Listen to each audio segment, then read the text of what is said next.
நாட்டிற்குள்ளேயே கலவரங்களும் கூச்சல்களும் சண்டைகளும் போட்டிகளும் நிகழ்ந்து கொண்டிருந்தன. இப்படியாக ஸ்ரீவிஜய அரசியல் இருக்க இதற்குள் சீனா தன் மூக்கை நுழைக்க துவங்கியது. ஆம், இன்றைய சீனமே நான் சொல்லும் அன்றைய சீனாவும். இதை புரிந்து கொள்வதற்கு அந்த காலத்தில் நிகழ்ந்த வணிகத்தை பற்றி நாம் தெரிந்து கொள்ள வேண்டும்.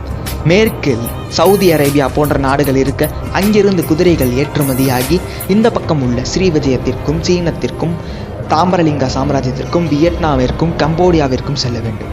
இவை இரண்டிற்கும் நட்ட நடுவில் மத்தியமாக இருந்து அனைத்தையும் நிர்வகித்து வந்தது நமது தமிழகம், அன்றைய சோழ தேசம். இது சீனர்களுக்கு பிடிக்கவில்லை.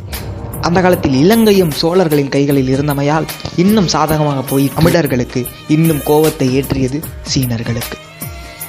எனவே அவர்கள் ஸ்ரீவிஜய நாட்டு வணிகர்களை தூதுக்குழு மூலம் அழைத்து வந்து அவர்கள்